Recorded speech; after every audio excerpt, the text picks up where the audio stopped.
En 1993, el profesor Philip Johnson de la Universidad de California en Berkeley invitó a un grupo de científicos y filósofos a una pequeña población playera en la costa central de California.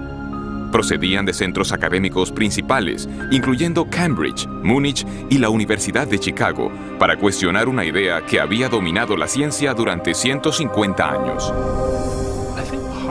Creo que Pájaro Dunes representó un punto de inflexión para muchos de nosotros. Individualmente todos teníamos interrogantes acerca de la teoría evolucionista, pero cuando nos reunimos, cada uno trajo algo propio a la mesa y de repente todos vislumbramos una nueva manera de contemplar la vida que ninguno habíamos visto antes por separado. Por mi parte diría que este fue un intenso periodo de mi vida. Parecía que había algo mucho más intelectualmente satisfactorio que el punto de vista que había mantenido hasta entonces. En retrospectiva, creo que esto me motivó para examinar la evidencia y ver a dónde yo creía que conducía. Vi que esto era más grande que cualquier persona o disciplina, y fue el inicio de una comunidad de científicos dispuestos a afrontar el misterio fundamental del origen de la vida.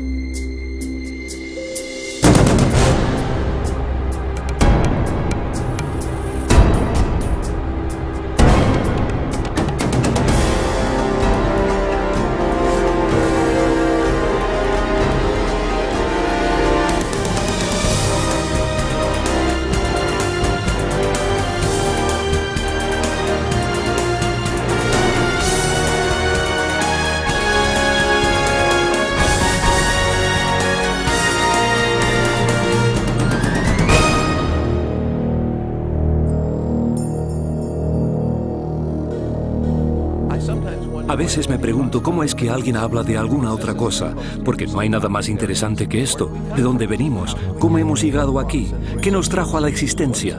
¿Cuál es nuestra relación con la realidad como un todo? Contemplas la increíble diversidad y complejidad de la vida y es inevitable preguntar, ¿qué trajo todo esto a la existencia? ¿Fue simplemente el azar y la necesidad, fuerzas naturales sin dirección? ¿O hay algo más? ¿Hay un propósito, un plan, un designio?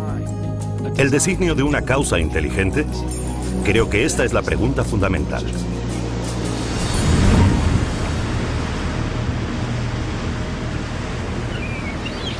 Los científicos de Pájaro Dunes emprendieron un nuevo examen del misterio del origen de la vida, porque cada uno tenía dudas acerca de las ideas evolucionistas generalmente aceptadas. Entre ellos, el bioquímico Michael Behe cuestionaba cómo unos procesos naturales habrían ensamblado las intrincadas estructuras de las células vivas. Dean Kenyon era un biólogo evolucionista que ya no creía que la química, por sí sola, pudiera explicar el origen de la vida en la Tierra. Y Stephen Meyer, Paul Nelson y William Dembski buscaban un nuevo enfoque que pudiera explicar el origen de la información genética codificada en los organismos vivos. Estos científicos y filósofos comenzaron a formular una alternativa a la teoría central de la biología moderna, teoría surgida de la mente de un naturalista británico llamado Charles Darwin.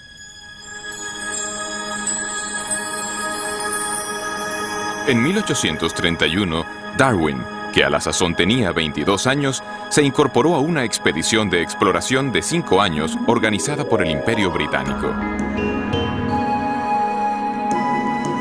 Zarpó de Inglaterra en la goleta HMS Beagle, navegó alrededor del extremo sur de América del Sur. Luego se dirigió rumbo al norte, hacia una cadena de islas volcánicas en el Pacífico, las Islas Galápagos.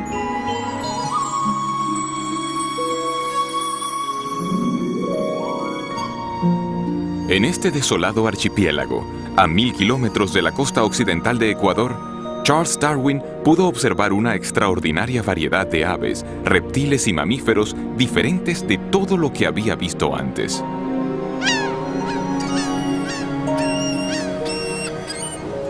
Durante más de un mes, Darwin estudió la vida vegetal y animal, tomó abundantes notas y recogió especímenes. Luego, partió para no volver jamás. Durante 25 años desarrolló una teoría que explicaba el origen de las diversas formas de vida sobre la Tierra. En 1859, Darwin publicó un libro titulado Sobre el origen de las especies. Su impacto sobre la ciencia y a la larga sobre toda la cultura occidental fue espectacular. Darwin argumentó que toda la vida era producto de unas fuerzas naturales sin dirección alguna, el tiempo, el azar y un proceso que él designó como selección natural. Durante 2500 años antes de Darwin, la mayoría de los científicos y filósofos destacados, personas como Platón, Newton o Kepler, habían contemplado el mundo como resultado de alguna clase de designio o plan. Pero con la idea de la selección natural de Darwin, se da un giro radical y se pone en movimiento un verdadero cambio en la filosofía científica. Darwin no fue el primer científico en proponer una teoría de la evolución, pero sí fue el primero en proponer un mecanismo naturalista plausible que podía producir un cambio biológico a lo largo de inmensos periodos de tiempo. Para comprender cómo actúa la selección natural, consideremos las poblaciones de pinzones que Darwin encontró en las Islas Galápagos. 13 especies de pinzones habitan en las Islas Galápagos y varían sutilmente por lo que respecta a tamaño corporal y a la forma del pico. Darwin volvió a Inglaterra con 9 especies diferentes de estos pájaros. Según la teoría darwinista contemporánea, las diferencias en los tamaños y en las formas de los picos de los pájaros son el resultado directo de la selección natural. Un ejemplo que se cita a menudo es el de especies de pinzones granívoros.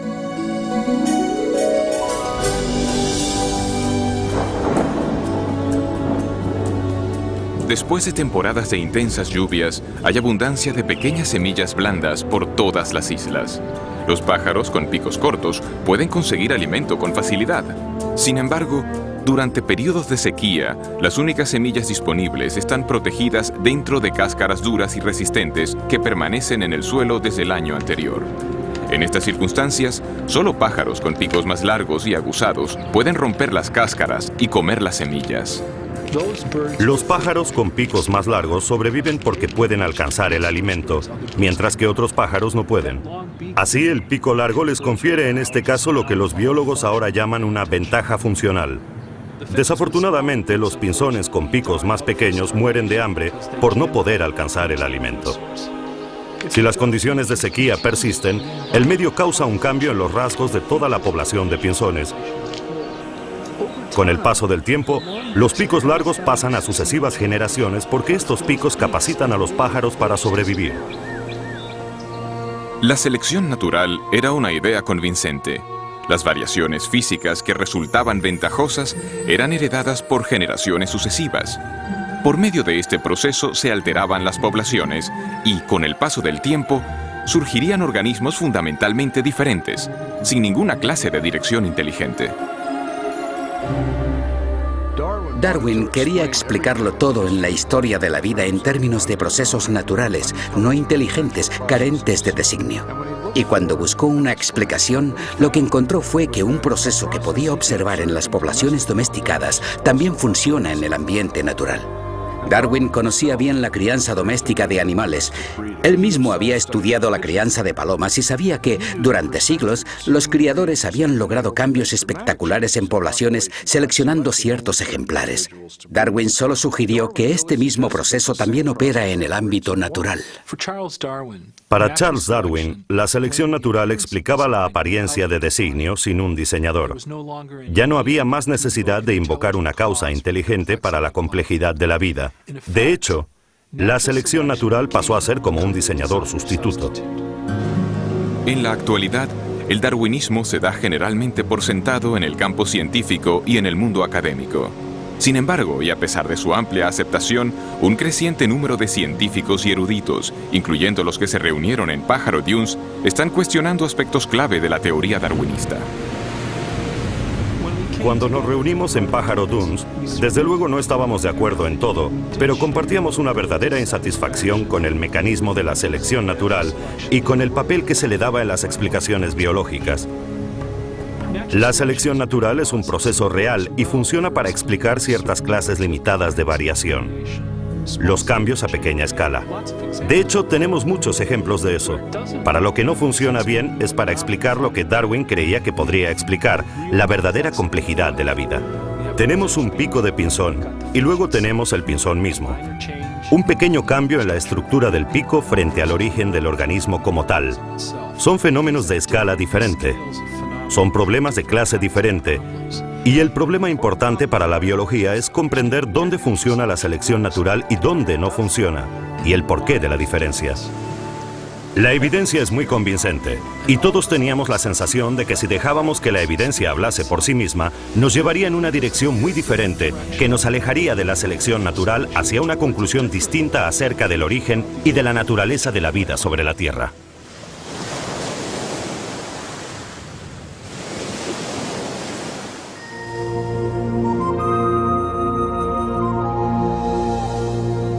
La selección natural actúa solo aprovechando pequeñas variaciones sucesivas. Nunca puede hacer un gran salto repentino, sino que ha de avanzar por pasos cortos y seguros, aunque lentos.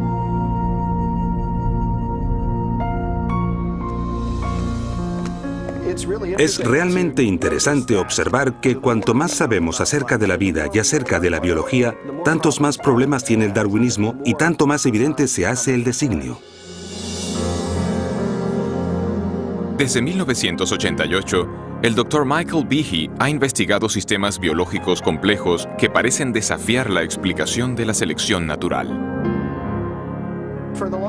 Durante muchos años creí que la evolución darwinista explicaba lo que veíamos en biología. No porque yo viera cómo podía verdaderamente explicarlo, sino porque me dijeron que lo explicaba. En las escuelas me enseñaron biología darwinista. Y luego, en la facultad y en los estudios de posgrado, viví un ambiente que daba por sentado que la evolución darwinista explicaba la biología.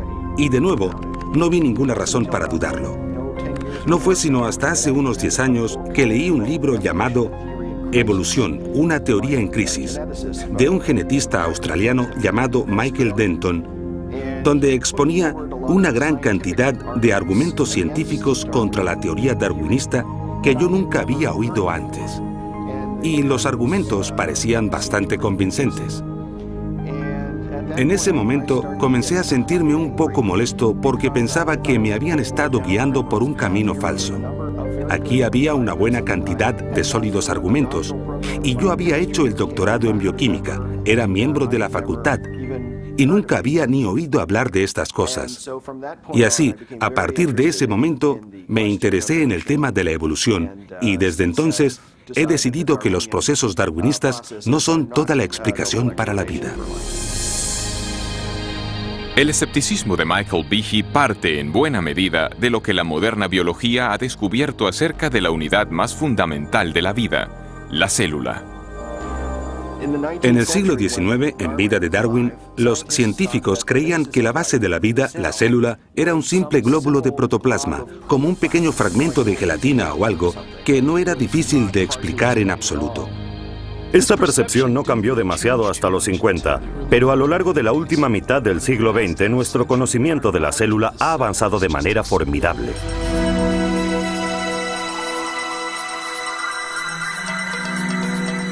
En la actualidad, los potentes instrumentales revelan unos complejos mundos microscópicos.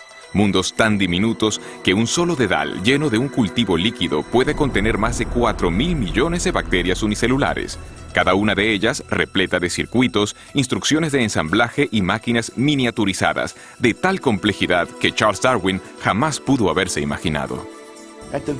En la misma base de la vida, donde las moléculas y las células realizan su función, hemos descubierto máquinas, literalmente máquinas moleculares.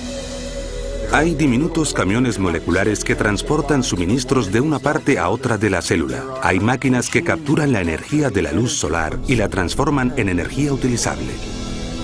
Hay tantas máquinas moleculares en el cuerpo humano como funciones realiza. De modo que cuando uno piensa en el oído, la vista, el olfato, el gusto, el tacto, la coagulación de la sangre, la acción respiratoria, la respuesta inmunológica, todo esto exige una multitud de máquinas. Cuando contemplamos estas máquinas nos preguntamos ¿de dónde vienen? Y la respuesta rutinaria, la evolución darwinista, desde mi punto de vista, es sumamente inadecuada.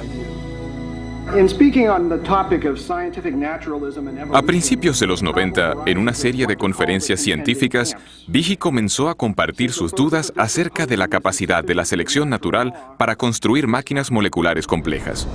Una de las máquinas en particular le atrajo la atención.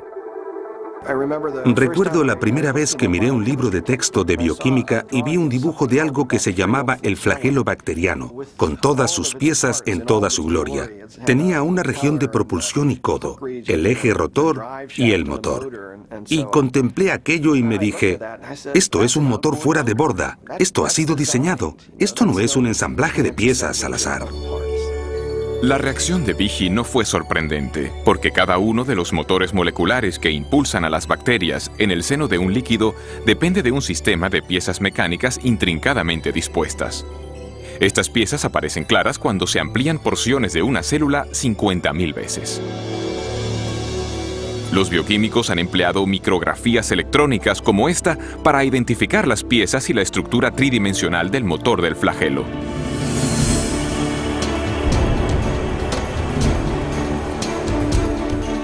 Con esta investigación han desvelado una maravilla de ingeniería a escala miniaturizada. Howard Berg, de Harvard, lo ha designado como la máquina más eficiente del universo. Algunas de estas máquinas giran a 100.000 revoluciones por minuto y tienen una conexión fija con un mecanismo transductor o detector de señales que recibe información del medio en que se encuentra. E incluso cuando están girando a esta velocidad, pueden detenerse en seco. Solo necesitan un cuarto de vuelta para detenerse y cambiar el sentido de giro y comenzar a girar a 100.000 revoluciones en la otra dirección. Y lo mismo que los motores fuera de borda, tiene una gran cantidad de piezas que son imprescindibles para su funcionamiento.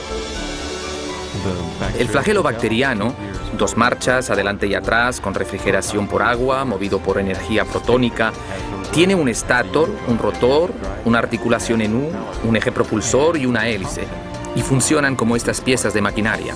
No es por comodidad que les damos estos nombres, es que estas son verdaderamente sus funciones. Desde su descubrimiento, los científicos han tratado de comprender cómo la selección natural podría producir un motor giratorio. Hasta ahora no han sido capaces de ofrecer ninguna explicación darwinista detallada. Para ver por qué, debemos comprender una característica de las máquinas moleculares que se conoce como complejidad irreducible.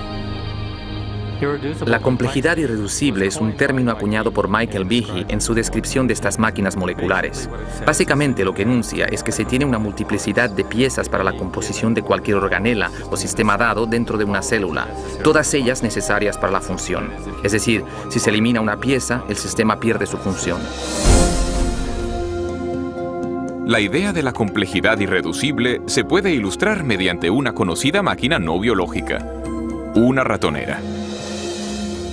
La ratonera está compuesta de 5 piezas fundamentales: un gatillo en el que se pone el cebo, un muelle potente, una delgada varilla doblada conocida como martillo, una barra retenedora para asegurar el martillo en su lugar y una base sobre la que se monta todo el sistema.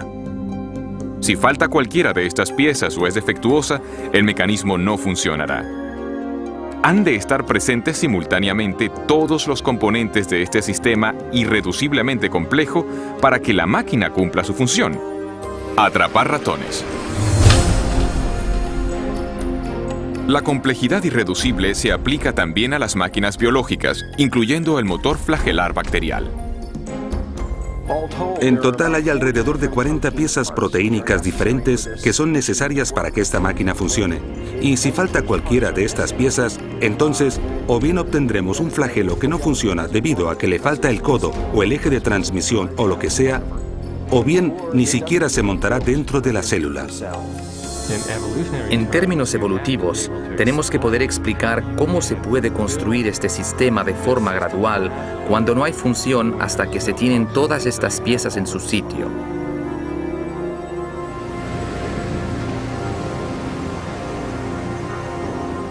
La complejidad irreducible de las máquinas moleculares plantea un enérgico desafío al poder de la selección natural.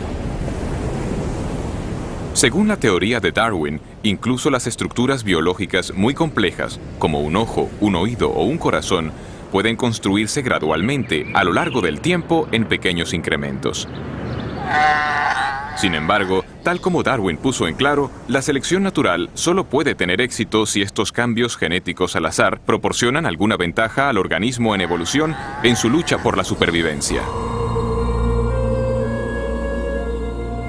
Como he intentado demostrar, no es necesario suponer que las modificaciones fuesen todas simultáneas, si eran sumamente ligeras y graduales. La selección natural está examinando las más ligeras variaciones, rechazando las malas, preservando y acumulando todas las buenas. Con todo, algunos científicos dudan de que las pequeñas variaciones de Darwin pudieran haber creado un flagelo bacteriano cuando no existía tal mecanismo. ¿Cómo pudo algo nuevo, como un motor de un flagelo bacteriano y todos los componentes que van con el mismo, cómo pudo desarrollarse a partir de una población de bacterias que no tuviesen este sistema? Y ello cuando cada cambio, según la teoría de Darwin, ha de proporcionar alguna clase de ventaja. Imaginemos un escenario así al inicio de la historia de la Tierra. Una bacteria en evolución desarrolla de alguna manera una cola y quizá incluso las piezas necesarias para unirla a la pared celular. Sin embargo, sin un ensamblaje completo de motor, esta innovación no proporcionaría ventaja alguna a la célula. En lugar de ello, la cola permanecería inmóvil e inútil, invisible para la selección natural que, por definición, solo puede favorecer cambios que ayuden a la supervivencia. La lógica de la selección natural es muy exigente. A menos que el mecanismo del flagelo esté totalmente ensamblado y funcione de verdad, la selección natural simplemente no puede preservarlo, no puede pasar a la siguiente generación. El punto importante a comprender acerca de la selección natural es que selecciona solo con vistas a una ventaja funcional. En la mayoría de los casos, lo que hace la selección natural es eliminar cosas que carecen de función o que tienen una función que perjudica al organismo. De modo que si se tuviese una bacteria con una cola que no funciona como flagelo, lo más probable es que la selección natural la eliminase. La única manera en que un flagelo sea seleccionado es que el flagelo funcione, y esto significa que todas las piezas del motor han de estar en su sitio para empezar. De modo que la selección natural no puede producir el flagelo bacteriano, solo puede actuar después de que el flagelo está ahí y es operativo. En 1996, Michael Behe publicó un libro titulado La caja negra de Darwin. En esta obra argumenta que la selección natural, el diseñador sucedáneo de Darwin, no puede explicar el origen del flagelo bacteriano ni de ningún otro sistema biológico irreduciblemente complejo. En lugar de ello, Behe llegó a la conclusión de que la complejidad integral de estos sistemas indica un designio inteligente. La caja negra de Darwin de inmediato suscitó controversia. Más de 75 publicaciones, incluyendo algunos de los principales diarios y revistas científicas del mundo, publicaron reseñas. Algunos científicos elogiaron el libro de Behe, otros lo desecharon como acientífico y con motivaciones religiosas. Los críticos de Behe también insistieron en que había subestimado el poder de la selección natural. Argumentaron que el motor flagelar podría haber sido construido con piezas empleadas para construir máquinas más simples, como esta bomba celular usada. Si los componentes de la bomba ya existían, podrían haber sido preservados por la selección natural ya antes que surgiera el motor bacteriano. Esta teoría recibe el nombre de coopción. Esto básicamente significa que la evolución o la selección natural pudo en cierto momento tomar prestados componentes de una máquina molecular y utilizar algunos para construir una nueva. Scott Minnick ha estudiado el motor flagelar durante 20 años. Su investigación le ha llevado a cuestionar el argumento de la coopción. Con el flagelo bacteriano, hablamos de una máquina con 40 piezas. Sí, es cierto que 10 están empleadas en otras máquinas moleculares, pero las otras 30 son peculiares. Así que, ¿de dónde las vamos a tomar prestadas? Al final tendremos que explicar la función de cada una de ellas como si originalmente hubieran tenido otro propósito. Este argumento solo se puede seguir hasta el punto en que nos encontramos con el problema de que estamos tomando prestado de ninguna parte. Pero incluso si se concede que se tienen todas las piezas necesarias para construir una de estas máquinas, esto es solo parte del problema. Quizá más complejo, me parece a mí que más complejo, es el tema de las instrucciones de montaje. Esto nunca lo abordan los oponentes del argumento de la complejidad irreducible. Los estudios del motor flagelar han desvelado niveles aún más profundos de complejidad, porque su construcción demanda no solo unas piezas específicas, sino también una secuencia precisa de ensamblaje. Las piezas deben fabricarse en el momento oportuno, con la cantidad apropiada de componentes. Deben ensamblarse secuencialmente. Hay que poder saber si se han ensamblado correctamente para no malgastar energía en una estructura que no va a ser funcional. La construcción de una máquina molecular ha sido comparada con la edificación de una casa. Los obreros siguen unos planos e instrucciones detalladas de ensamblaje. Los cimientos de la casa se echan antes de levantar las paredes. Las tuberías y la electricidad se instalan antes del acabado. Las ventanas antes del recubrimiento de las paredes. Y las tejas se ponen solo después de la primera cubierta impermeable del tejado. Y así sucede con la construcción del motor flagelar. Esta estructura se construye de dentro hacia afuera. Se cuenta la cantidad de componentes en una estructura anular de un estator y cuando esto queda ensamblado, se recibe una realimentación que dice, vale, no más de este componente. Se añade el eje, se añade un anillo, se añade otro eje y cuando la articulación en U ha llegado a un cierto tamaño y a un cierto grado de curvatura, esto se cierra y luego empiezan a añadirse los componentes para el propulsor. Todos estos componentes se ensamblan en una secuencia precisa, tal como se hace con el edificio. La construcción correcta del motor requiere un complejo sistema de máquinas que coordinen el temporizado de las instrucciones de montaje. Pero, ¿cómo puede la selección natural construir un sistema así? El argumento de la coopción no explica lo que vemos aquí. Para poder construir el mecanismo del flagelo o decenas de miles de otros mecanismos semejantes en la célula, son necesarias otras máquinas que regulen el ensamblaje de estas estructuras, y estas máquinas precisan de otras máquinas para su ensamblaje. Solo que falte una de estas piezas o que esté donde no le corresponde, el motor no funcionará. De modo que el sistema para ensamblar el motor flagelar es por sí mismo irreduciblemente complejo. De hecho, lo que tenemos aquí es complejidad irreducible en cascada. Sabemos mucho acerca del flagelo bacteriano. Todavía tenemos mucho que aprender, pero sabemos mucho acerca de él. Y no hay explicación acerca de cómo esta compleja máquina molecular fue jamás producida por un mecanismo darwinista. Hace 150 años, los científicos no tenían conocimiento de las máquinas moleculares de complejidad irreducible. Sin embargo, Charles Darwin consideró la dificultad de que sistemas como estos podrían plantear a su teoría. Si pudiera demostrarse que existió un órgano complejo que no se formó por numerosas y ligeras modificaciones sucesivas, mi teoría fracasaría por completo.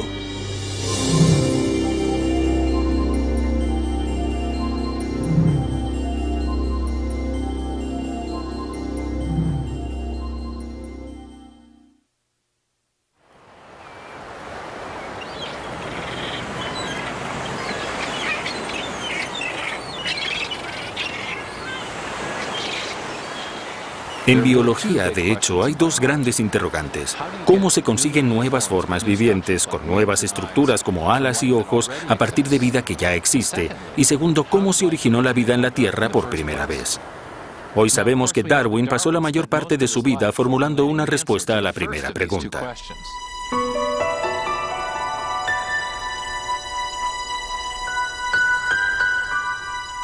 Charles Darwin comparaba la historia de la vida en la Tierra con un gran árbol con ramas. La base del árbol representaba la primera célula viviente, y las ramas eran nuevas formas de vida más complejas que habían evolucionado a partir del primer organismo primitivo. Darwin intentaba explicar cómo se habían originado las ramas del árbol de la vida. Intentaba mostrar cómo la selección natural pudo haber modificado los organismos existentes para producir la gran diversidad de vida vegetal y animal que llena hoy la Tierra. Pero cuando se trataba de la base del árbol, que representa el origen de la vida primera, de la primera célula viva, Darwin tenía muy poco que decir. De hecho, en El origen de las especies ni siquiera trató la cuestión de cómo la vida pudo haberse originado de la materia no viviente. Las únicas pistas que tenemos de las opiniones de Darwin acerca de esta cuestión aparecen en una carta que envió a un colega llamado Joseph Hooker.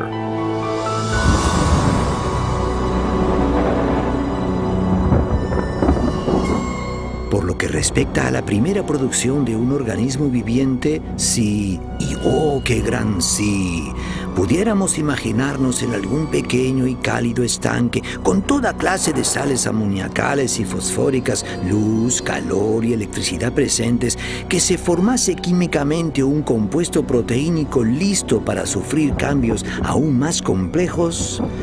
Hoy esta materia sería devorada al instante, pero puede que esto no fuese así antes que se formasen criaturas vivientes. En los últimos años de su vida, Darwin hizo poco por desarrollar su idea de que hubiera surgido una célula primitiva de compuestos químicos simples en las aguas primordiales de la Tierra primitiva. Pero más adelante, en los años 20 y 30, un científico ruso llamado Alexander Oparin formuló una detallada teoría acerca de cómo esto hubiera podido suceder, y la llamó evolución química.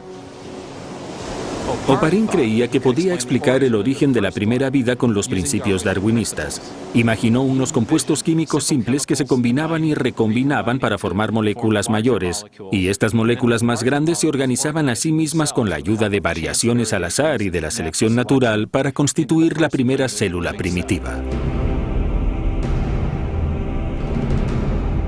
En las 3 décadas siguientes, muchos científicos trabajaron para desarrollar y afinar estas ideas, mientras ponderaban las cuestiones suscitadas tanto por Oparin como por Darwin. ¿Cómo pudo evolucionar la vida a partir de unos compuestos químicos simples? Un hombre creyó que lo sabía. El problema de los orígenes biológicos, por un largo tiempo, diría yo, ha sido de un profundo interés para mí precisamente por la escala del problema, por su importancia. ¿De dónde venimos? ¿Por qué estamos aquí? Toda esa clase de preguntas exploradas desde el punto de vista de la ciencia natural. Desde finales de los 60 hasta principios de los 80, Dean Kenyon fue uno de los teorizadores químicos evolucionistas del mundo. Y como otros en su campo, intentaba explicar el origen de la vida por medio de un proceso puramente natural. En 1969, Kenyon fue coautor de un importante libro sobre el origen de la vida. Gary Steinman y yo mismo creíamos que si lográbamos reunir en una exposición seguida todas las líneas de evidencia empírica acumuladas desde los 60, nos entusiasmaba la posibilidad de explicar el origen de los principales elementos componentes de la vida.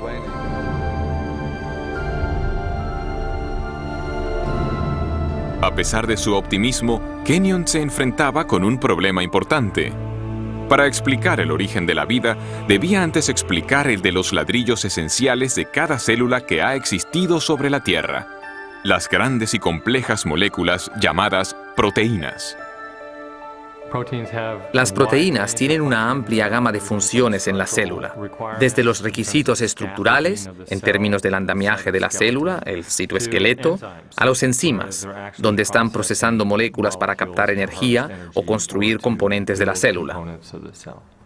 Las proteínas realizan muchos de los trabajos en el interior de la célula, excepto almacenar información genética. Esto se deja para el ADN y el ARN. Las proteínas realizan tareas como la limpieza de la célula y la producción de energía. Kenyon sabía que las proteínas debieron ser tan importantes para la primera vida como para las células vivas actuales. También reconoció la complejidad de su construcción. Hacia los 60, los científicos habían determinado que incluso las células simples están compuestas de miles de proteínas diferentes y que su función se deriva de sus formas tridimensionales sumamente complejas. Las formas irregulares de algunas proteínas les permiten catalizar o desencadenar reacciones químicas debido al ajuste tipo llave-cerradura que tienen con otras moléculas en la célula. Mientras que otras moléculas proteínicas forman componentes estructurales tipo machiembrado. Cada una de las piezas individuales de un motor bacteriano, como esta estructura anular, está formada de una sola molécula de proteína, de un conjunto de proteínas ensamblado de una forma específica. Estas proteínas están constituidas a su vez por unas unidades químicas más pequeñas llamadas aminoácidos, enlazadas en largas cadenas. Aparece un gran nivel de complejidad de arquitectura en estas unidades celulares, en estos aminoácidos constituyentes de las proteínas. En la naturaleza se emplean 20 tipos diferentes de aminoácidos para construir cadenas de proteínas. Los biólogos los han comparado con las 27 letras del alfabeto. Las letras del alfabeto se pueden ordenar en una enorme cantidad de combinaciones posibles y es la disposición de la secuencia de las letras la que determina si tenemos palabras y frases con significado. Si las letras están bien colocadas se obtiene un texto con sentido, pero si no se ordenan de forma correcta se obtiene una jerigonza. El mismo principio sirve para los aminoácidos y las proteínas. Hay al menos 30.000 tipos distintos de proteínas, cada una a partir de una combinación diferente de los mismos 20 aminoácidos. Estos están ordenados, como letras, para formar cadenas de a menudo cientos de unidades. Si los aminoácidos son secuenciados correctamente, la cadena se doblará para formar una proteína funcional. Las proteínas se ordenan con sus aminoácidos de tal manera que los aminoácidos caen el uno sobre el otro en una arquitectura que está preprogramada por el orden de los aminoácidos. Se dobla formando una estructura específica y esa estructura puede realizar una determinada función, de modo que todas las proteínas en una célula tienen una forma tridimensional basada en la secuencia de los aminoácidos en la cadena. Esta disposición es crítica, porque si los aminoácidos están secuenciados de manera incorrecta, se forma una cadena inútil, y en vez de doblarse para formar una proteína, será destruida dentro de la célula. Las proteínas, como lenguajes escritos o códigos de computadora, poseen un elevado grado de especificidad. La función del todo depende de la disposición precisa de las partes individuales. Pero, ¿qué es lo que produce el secuenciado preciso de los aminoácidos que da lugar a las formas y funciones específicas de las proteínas? Durante los 50 y 60, los descubrimientos acerca de las estructuras de las proteínas obligaron a los biólogos a hacer frente a este misterio. Dean Kenyon creía que lo podría solucionar. En su libro Predestinación bioquímica, Kenyon y su coautor Gary Steinman propusieron una sugerente teoría.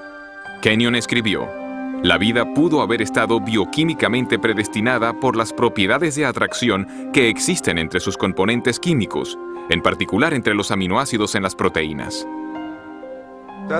Cuando apareció Predestinación bioquímica, mi coautor y yo estábamos totalmente convencidos de que teníamos una explicación científica para los orígenes. Kenyon propuso que las propiedades químicas de los aminoácidos hacían que fuesen atraídos entre sí para formar las largas cadenas que llegaron a ser las primeras proteínas, los componentes más importantes de la célula viva.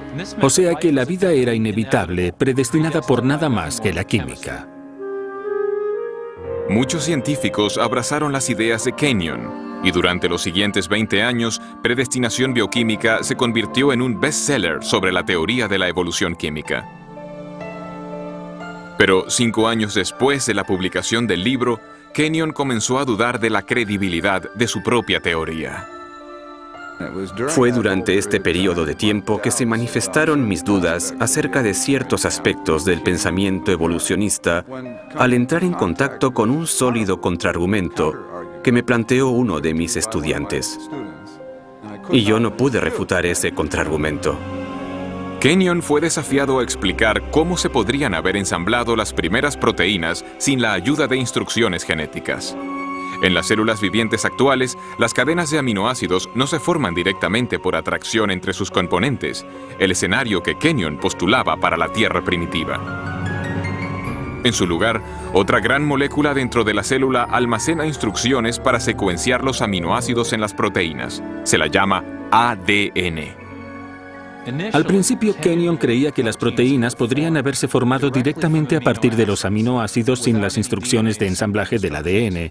Por eso es que tantos científicos estaban entusiasmados con su teoría.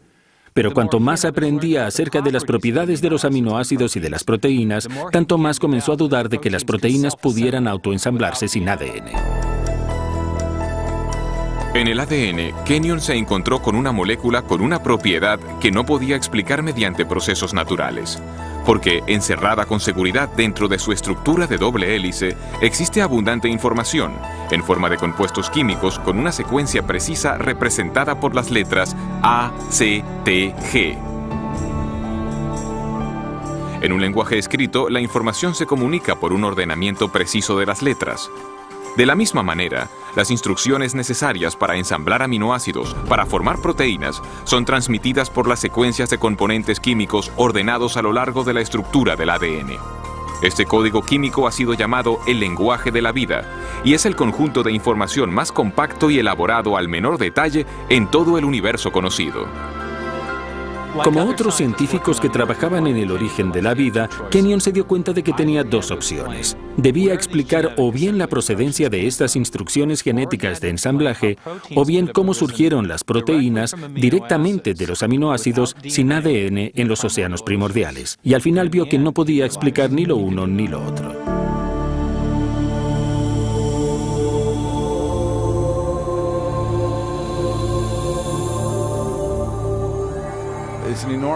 Es un enorme problema cómo hubiera podido reunirse en un diminuto volumen submicroscópico del océano primitivo todos los cientos de diferentes componentes moleculares que se necesitarían para establecer un ciclo de autorreplicación.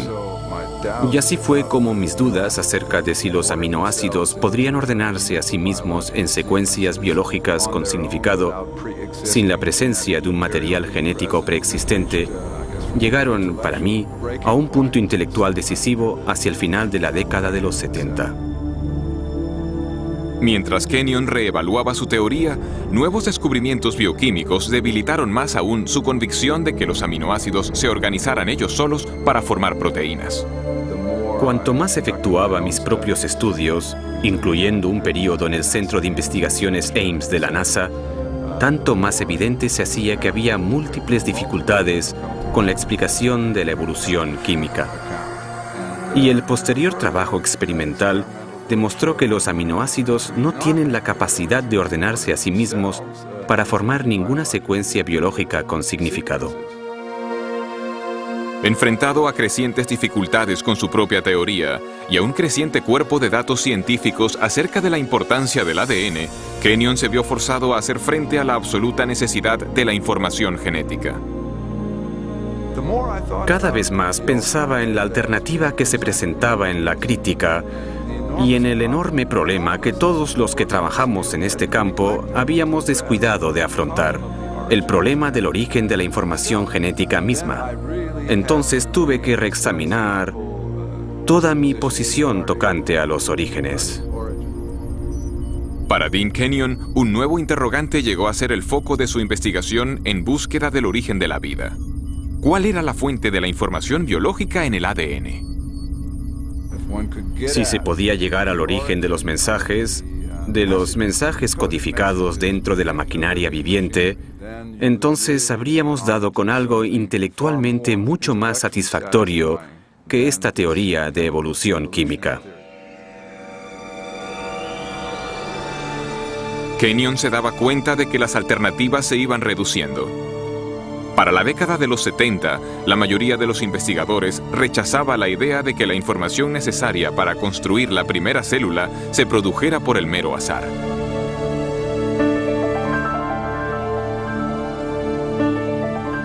Para comprender la razón, consideremos la dificultad de generar un par de líneas del Hamlet de Shakespeare dejando caer letras del juego Scrabble sobre una mesa. Luego consideremos que las instrucciones genéticas específicas para construir las proteínas ni del organismo unicelular más simple llenarían cientos de páginas de texto impreso. Los biólogos serios que estudian el origen de la vida no creían que ésta hubiera surgido solo al azar. Se imaginaban a la selección natural actuando sobre variaciones al azar entre compuestos químicos para producir la primera vida, pero había un problema con esta propuesta. Por definición, la selección natural no podría haber funcionado antes de la existencia de la primera célula viva, porque solo puede actuar sobre organismos capaces de reproducirse, las células dotadas de ADN que pasan sus cambios genéticos a generaciones futuras.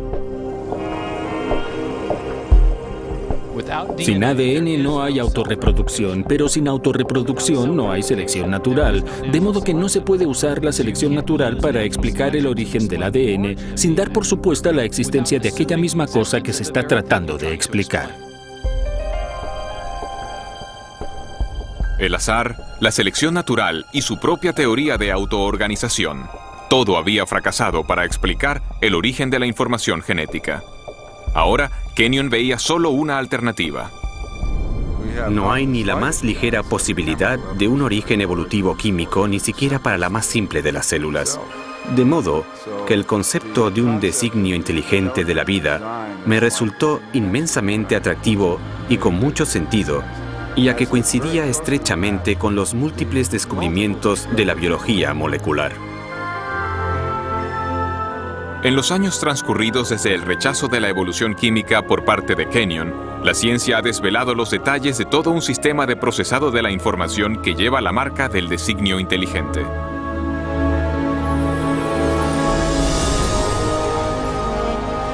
Con animación por computadora podemos entrar en la célula para ver este asombroso sistema en acción.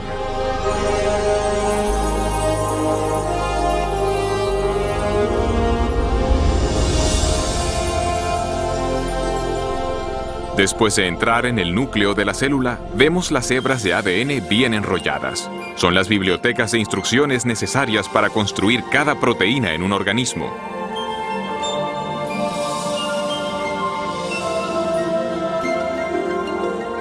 En un proceso conocido como transcripción, una máquina molecular desenrolla primero una sección de la hélice del ADN para exponer las instrucciones genéticas necesarias para ensamblar una molécula específica de proteína. Otra máquina copia luego estas instrucciones para formar una molécula llamada ARN mensajero.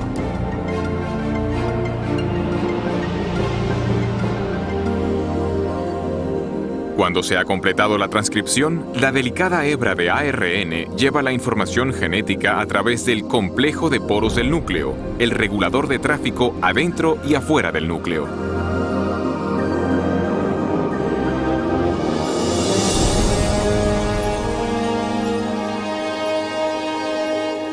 La hebra de ARN mensajero se dirige a una fábrica molecular en dos partes llamada ribosoma. Después de fijarse con seguridad, comienza el proceso de traducción.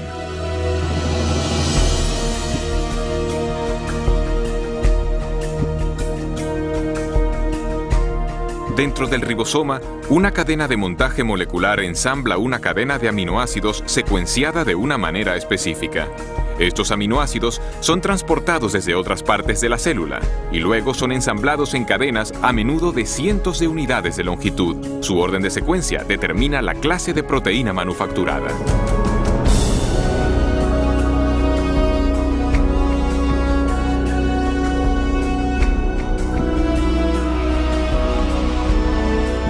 Cuando se completa la cadena, se transporta desde el ribosoma a una máquina con forma de barril que ayuda a doblarla en la forma precisa y crítica para su función.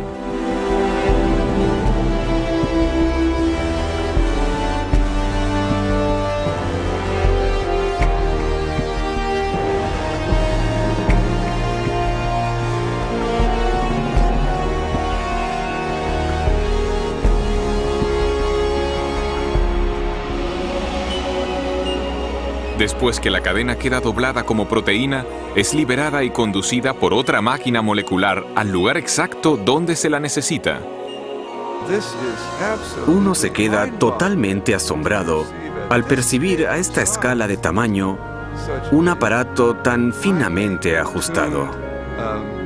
Un dispositivo que lleva el sello de un diseño y producción inteligentes.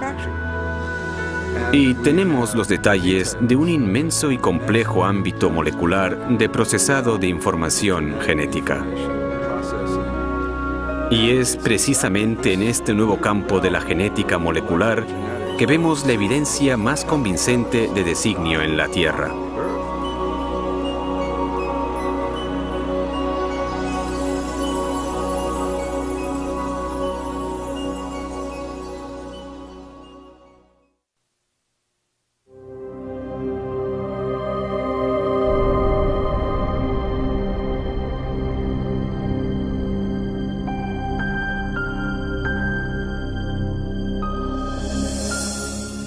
Cuando observo máquinas moleculares o el proceso increíblemente complejo por el que se dividen las células, debo preguntarme, ¿es posible que haya una inteligencia detrás de todas estas cosas? ¿Que haya un plan y un propósito para esta estructura? La ciencia debería ser una investigación en búsqueda de la verdad acerca del mundo. En tal caso, no deberíamos prejuzgar lo que pudiera ser verdad. No deberíamos decir, no me gusta esta explicación, pues la dejo de lado. Más bien, cuando topamos con un enigma de la naturaleza, deberíamos aplicarle todas las posibles causas que lo pudieran explicar. Uno de los problemas que tengo con la teoría de la evolución es que excluye artificialmente un tipo de causa incluso antes de que la evidencia haya tenido la posibilidad de hablar, y la causa que se excluye es la inteligencia. Desde finales del siglo XIX, desde la época de Darwin, de hecho en parte debido a la obra de Darwin, El origen de las especies, los científicos llegaron a aceptar una definición de ciencia que excluye la posibilidad del designio como explicación científica. Y esta convención tiene un nombre, se llama naturalismo metodológico. Y significa sencillamente que si uno va a ser científico, debe limitarse a explicaciones que recurran solo a causas naturales. No se puede invocar a la inteligencia como causa. Y sin embargo, constantemente deducimos la presencia de inteligencia. Es parte de nuestro razonamiento reconocer los efectos de la inteligencia. Consideremos, por ejemplo, estos mensajes en jeroglíficos tallados en las ruinas de monumentos egipcios. Nadie atribuiría las formas y ordenaciones de estos símbolos a causas naturales, como tempestades de arena o la erosión. Más bien, las reconocemos como obra de antiguos escribas, unos agentes humanos inteligentes. Un razonamiento similar nos lleva a concluir que las misteriosas figuras de piedra de la isla de Pascua no se formaron por la acción del viento y del agua durante largos espacios de tiempo. Tampoco pretendemos que las plantas puedan adquirir estas formas tan familiares sin alguna clase de dirección inteligente. Constantemente hacemos estas inferencias y sabemos que son correctas, pero la cuestión es, ¿en base a qué sacamos estas conclusiones? ¿Cuáles son los rasgos que nos permiten reconocer la inteligencia? Recientemente, en su libro La inferencia del designio, el matemático William Dembski ha hecho un importante avance en la comprensión del razonamiento acerca del designio. Dembski ha identificado los rasgos específicos de los artefactos que nos llevan a reconocer una actividad inteligente previa. Llegué a esto intentando examinar cómo razonamos acerca del designio. ¿Cuáles son los pasos lógicos que seguimos para llegar a la conclusión de que hay designio en algo? De modo que lo que estoy intentando es establecer unos criterios fiables, empíricos y científicamente rigurosos para decidir si algo es realmente resultado de un designio. Estaba examinando la lógica de esta cuestión y lo que descubrí es que se necesita improbabilidad y especificación, la clase correcta de diseños objetivos. Según Dembski, los humanos detectamos correctamente la actividad de la inteligencia cuando observamos un objeto o sucesos sumamente improbables que además concuerdan con un diseño reconocible. Precisamente es esta clase de diseño la que se encuentra en los Montes Negros de Dakota del Sur. Si uno viaja por el oeste americano, puede ver una gran diversidad de formas en las laderas montañosas y la mayor parte no tiene ningún sentido. Son solo rocas dispuestas de diversas formas. Pero lo que no ve en laderas montañosas son los rostros de Lincoln, Jefferson, Teddy Roosevelt y George Washington. El único lugar donde se ve esto es en Dakota del Sur, y la razón de que estén ahí es que un escultor excéntrico decidió que quería honrar a estos presidentes pasando la mayor parte de su vida tallando sus rostros en la ladera de este monte. Este diseño es improbable. Una ladera aleatoria es también improbable, pero una ladera aleatoria no especifica nada. Pero sabemos que hubo 4 personas que fueron presidentes de los Estados Unidos que tenían unos rostros con unos rasgos determinados, y estos rasgos en las montañas de Dakota del Sur concuerdan con los que aparecen en otras partes. Si miro los rostros, reconozco al momento que concuerdan con los de los 4 presidentes conocidos por las monedas o retratos en la National Gallery o por ilustraciones en libros.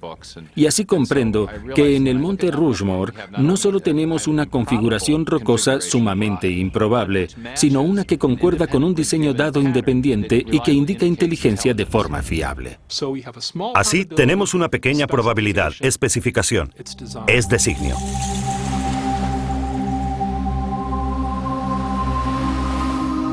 En una playa, otro diseño improbable escrito en la arena ilustra cómo detectamos el designio. Nadie inferiría que este mensaje fue escrito por el movimiento de las mareas. Al contrario, por las características de este diseño, identificamos las palabras como producto de la inteligencia. Este ordenamiento improbable también se ajusta a un diseño dado independientemente, esto es, las formas de las letras que reconocemos del alfabeto latino y las palabras que conocemos del vocabulario inglés. Y de este modo es la improbabilidad de esta disposición, junto al hecho de que se ajusta a una pauta dada independientemente, lo que lleva a la conciencia de que hay un designio. Esta ilustración sugiere que los criterios de William Dembski para la detección del designio, una probabilidad pequeña y especificación, son esencialmente equivalentes a información. El tipo de información presente no solo en imágenes, textos escritos y secuencias numéricas, sino también codificada en software y en las ondas radioeléctricas. La capacidad de detectar información en transmisiones electromagnéticas ha posibilitado una singular búsqueda de inteligencia. Durante más de 3 décadas, astrónomos del programa SETI, Búsqueda de Inteligencia Extraterrestre, han rastreado señales de radio del espacio exterior para intentar descubrir pautas llenas de información. Normalmente, los radiotelescopios reciben ruido aleatorio o señales repetitivas producidas de modo natural por estrellas, galaxias y otros cuerpos celestes.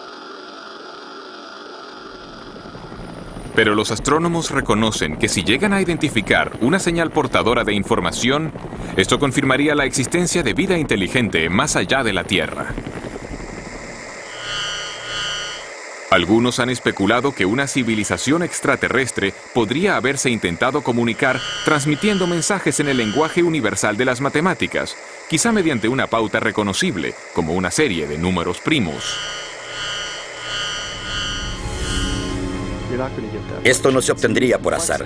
Se necesitaría complejidad o improbabilidad, muchísimos números primos y una pauta.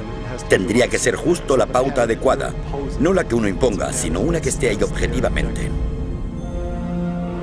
Hasta hoy, el SETI ha fracasado en su intento de descubrir cualquier pauta o información que pudiera indicar una inteligencia en una galaxia lejana.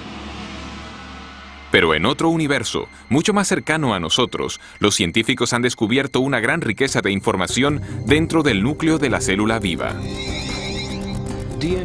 El ADN posee una estructura ideal para ser soporte de información. En las A's, T's, C's y G's, las bases de la doble hélice del ADN, hay capacidad para almacenar una prodigiosa cantidad de información. De hecho, no hay entidad en todo el universo conocido que almacene y transmita más información y de una manera más eficiente que la molécula de ADN. Una secuencia completa de ADN humano tiene 3.000 millones de caracteres individuales. El análisis de las zonas de codificación de la molécula del ADN muestra que sus caracteres químicos tienen un orden específico que les permite comunicar instrucciones o información detalladas, muy parecido a letras en una frase o a dígitos binarios en un código de computadora. Bill Gates dijo que el ADN es como un programa de computadora, pero más complejo que cualquiera que hayamos podido desarrollar. Y si lo pensamos siquiera por un minuto, resulta una observación de lo más sugerente. Porque sabemos que Bill Gates no emplea el viento, ni la erosión, ni generadores de números aleatorios para crear su software. Él emplea ingenieros inteligentes, ingenieros de sistemas computacionales. Así, todo lo que sabemos en nuestra experiencia sugiere que los sistemas ricos en información surgen del designio inteligente. Pero ¿qué hacemos del hecho de que hay información en la vida, en cada célula viva de cada organismo vivo? Este es el misterio fundamental. ¿De dónde procede esta información? Durante los últimos 15 años, el filósofo y científico Stephen Meyer ha estado trabajando para dar respuesta a esta pregunta. Meyer ha desarrollado un argumento para demostrar que el designio inteligente proporciona la mejor explicación para el origen de la información necesaria para construir la primera célula viva. Forma parte de nuestra base de conocimiento que los agentes inteligentes pueden producir sistemas ricos en información. De modo que este argumento no se basa en lo que no sabemos, sino que se basa en lo que sí sabemos acerca de la estructura de causa y efecto del mundo. Hoy en día sabemos que no hay explicación naturalista, que no existe ninguna causa natural que produzca información. Ni la selección natural, ni procesos de autoorganización, ni el puro azar. Pero sí que sabemos de una causa capaz de producir la información, y es la inteligencia. Así que cuando alguien infiere designio por la presencia de información en el ADN, de hecho, está haciendo lo que en las ciencias históricas se denomina una inferencia hacia la mejor explicación. De modo que cuando encontramos un sistema rico en información en la célula, concretamente en la molécula de ADN, podemos inferir que una inteligencia entró en juego en su origen, incluso aunque no estuviéramos allí para observar el origen del sistema. El trabajo de Meyer sobre el origen de la información genética forma ahora parte de un creciente alegato científico en favor del designio, surgido de una reunión de científicos y filósofos en la costa central de California en 1993.